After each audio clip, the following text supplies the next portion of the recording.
Hi dear friends, welcome back my YouTube channel Gautam education online classes. मित्रों, आज हम लेकर आए हैं टीजीटी पीजीटी की प्रीवियस ईयर क्वेश्चन पेपर। जो इस पेपर का 1 से लेकर 20 तक के क्वेश्चन मैं पहले वीडियो में दे चुका हूं, अब इसके बाद में दे रहा हूं और इनको वीडियो को अंत तक रहकर इन क्वेश्चन को अवश्य ही पढ़ें और देखें। चलो शुरू करते हैं। दिया गया है, the great artistic moment renaissance had its full impact on English literature in, यानी the great artistic moment renaissance जिसे बोलते हैं, फुल इम्पैक्ट में इंग्लिश लिटरेचर में कब आया था? A 15th century, option A 16th century, option B 18th century, option D 19th century. तो आपको बताना है कि रिनेसा अपना फुल इम्पैक्ट में कब आया था। तो जैसा कि इसमें दिया गया है option B 16th century, renaissance had its full impact on English literature in 16th century. So the right answer of this question is option B. Which of the following works is a novelette written by John Galsworthy? अब option A the Freelands, option B Jocelyn, option C the Forsyte Saga, option D none of these. The right answer of this question is option B Jocelyn. दो नॉलेक्ट जो है ये John Galsworthy द्वारा Josselin में लिखा गया था। Galsworthy's first novel was published in small edition in 1898। ठीक है, कार्ल जोसेलिन, जोसेलिन के नाम से जाना जाता था। ठीक है, next question, what is the grammatical status of the underlined word in the following statement? There was a great round of applause. अब आपको बताना है, यहाँ पे राउंड को अंडरलाइन किया गया है। What is the grammatical status underline word, underline word का ग्रामेटिकल स्टेटस क्या है ये पूछा जा रहा है। क्या है ये? राउंड है, एडजेक्टिव है, एडवर्ब है, वर्ब है। तो इसमें दिया गया है ये जो राउंड जो है ये क्या है? नाउन है, ग्रेट राउंड। क्यों? क्योंकि नाउन के पहले एडजेक्टिव, तो ग्रेट एडजेक्टिव है और एडजेक्टिव के बाद में noun. So the right answer of this question is option A. Next question, a dramatic monologue is a type of poem that contains option A single speaker talking to himself, option B several speaker talking on one subject, option C one imaginary speaker talking to an imaginary audience, option D a single dialogue in the poem। तो जैसा कि बताया गया है कि dramatic monologue किस प्रकार की पोइम है, किस तरीके से संबंधित है, तो इसमें दिया गया ऑप्शन ए में a single speaker talking to himself, एक सिंगल स्पीकर जो होता है स्वयं से बातें करता है, तो ये तो नहीं है। A several speaker talking to one object, और बहुत सारे स्पीकर जो होते हैं एक सब्जेक्ट पर टॉकिंग करते हैं, तो ये भी नहीं है। तो तीसरा वाला दिया सी वाला, वन इमेजिनरी स्पीकर, एक काल्पनिक speaker talking to an imaginary audience, और ये बातें करता है काल्पनिक ऑडियंस से। So the right answer of this question is option C. Next question 25, which of the following is a pastoral elegy? Option A elegy written in country चैसेट, option B In Memoriam, option C Lycidas, option D Duino elegy. The right answer of this question is option C Lycidas. Lycidas is a pastoral elegy written by John Milton. It is appeared in 1638. So the right answer of this question is option C. Next question, a factual account of a personal life examining all available information and text relevant to the subject is called, क्या कहा जाता है? Biography, autobiography, memoir and ode, और option D में elegy दिया गया। पूछा क्या गया, a factual account of personal life, यानी पर्सनल लाइफ का एक फैक्चुअल अकाउंट जो कि एग्जामिन ऑल अवेलेबल इंफॉर्मेशन, यानी सारी उपलब्ध जानकारियों का निरीक्षण करती है, and text relevant to the subject.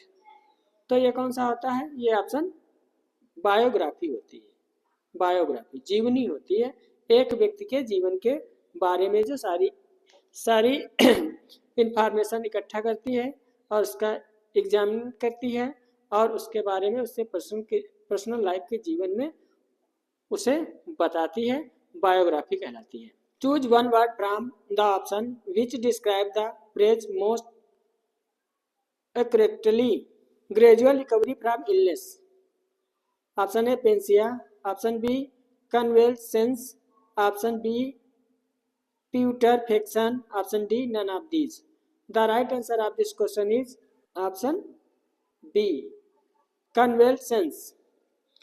Gradual recovery from illness is called convalescence. So the right answer of this question is option B.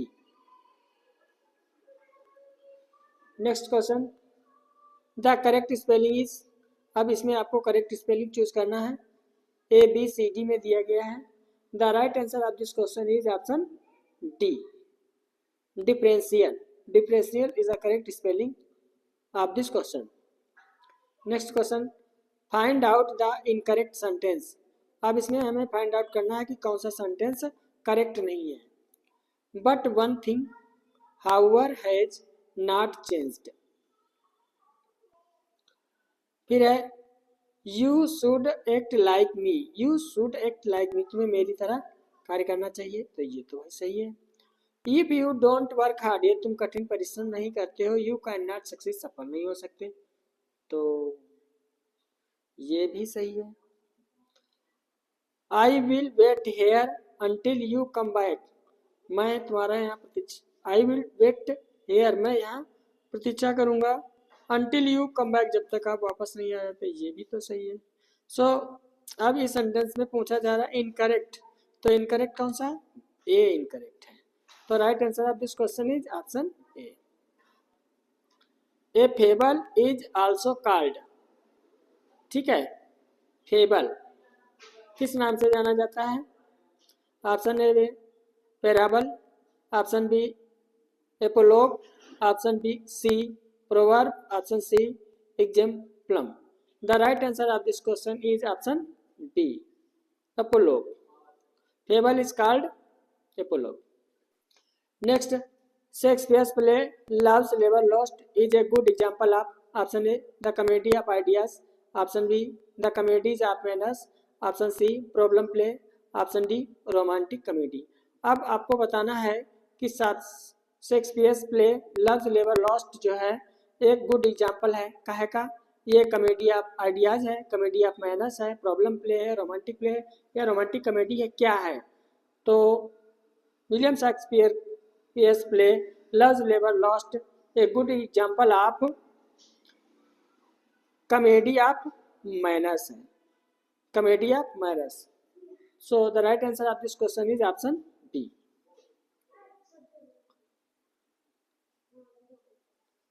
Who among the following writers is known for his epigrammatic prose style? Who among the following writers, जो निम्नलिखित writers दिए गए हैं उनमें से कौन सा writer जो है इपीग्रामेटिक प्रोज स्टाइल में लिखता है के रूप में जाना जाता है।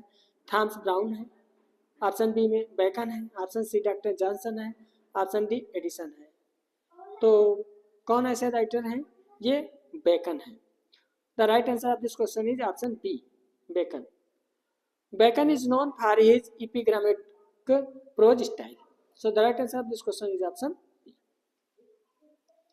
नेक्स्ट क्वेश्चन है, as a dramatic John Galsworthy belong to the, अब ये रोमांटिक ट्रेडिशन, ऑप्शन ए में दिए गए रोमांटिक ट्रेडिशन। पूछा जा रहा है कि ड्रामेटिस्ट जॉन गाल्सवर्दी, ठीक है, बिलोंग है, किससे बिलोंगिंग है, ये रोमांटिक ट्रेडिशन से हैं, साइकोलॉजिकल ट्रेडिशन या स्कूल से हैं, या realist tradition of Jones and window है, तो ट्रेडिशन ऑफ एडवर्ड बॉन्ड है, कौन से हैं ये? तो right answer of this question is option C, realistic tradition of Jones and window. ये John Galsworthy belongs to the realist tradition of Jones and Window. So the right answer of this question is option C. What is the grammatical status of the underlined word in the following sentence? Vasco da Gama was the first to round the Cape of Good Hope. अब इसमें क्या करना है, पूछा गया what is the grammatical status of the underline word. Underline word का grammatical status क्या है ये पूछा जा रहा है। पूछा गया है Vasco da Gama was the first round the Cape of Good Hope, तो ये राउंड क्या है, तो ये हमें बताना है।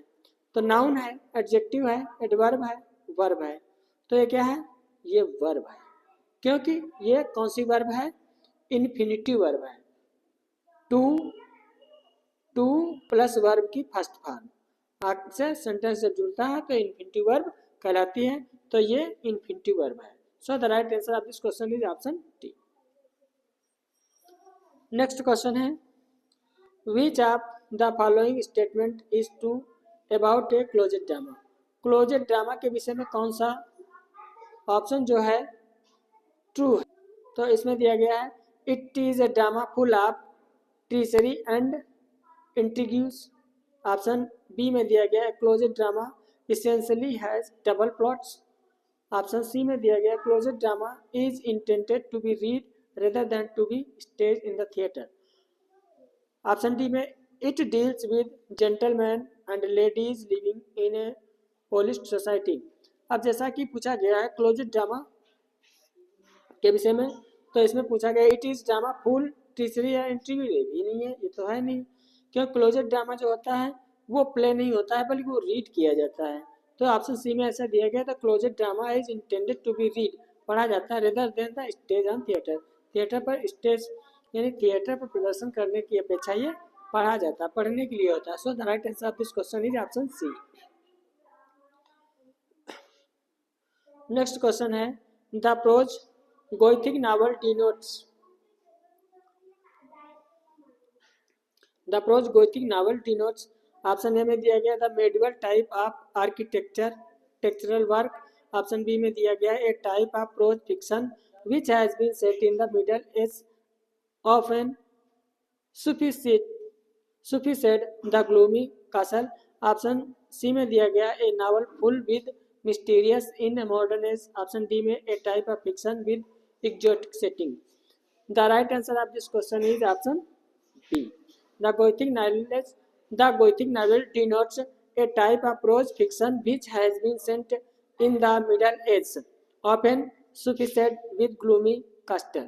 So the right answer of this question is option B.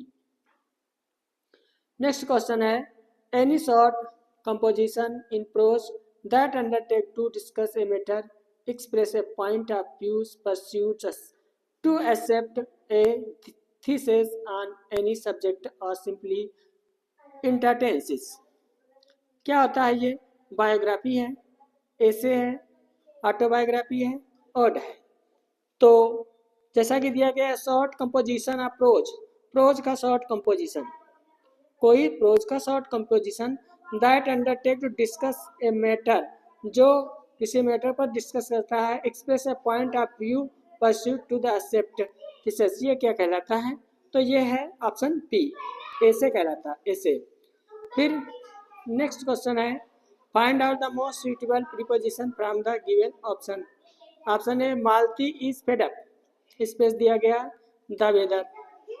अब इसमें कौन सा भरा जाएगा, ऑप्शन ए फ्रॉम है, बी में विद है, सी में ओवर है, डी में अबाउट है। तो right answer of this question is option B, with भरा जाएगा।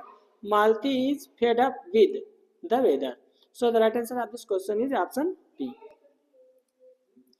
नेक्स्ट क्वेश्चन है mark the part with error, read the four option as part of one sentence that is given. अब एक sentence के जो पार्ट दिए गए हैं, अब इसमें कौन सा पार्ट जो है वो एरर है, गलत है, ये चूज करना है। तो ऑप्शन ए में दिया गया these kinds of apparel, option B में seems to be expensive, option C में but it is relatively, option D affordable maintain. So the right answer of this question is option A, these kind of apparel, this should be come at the place of these.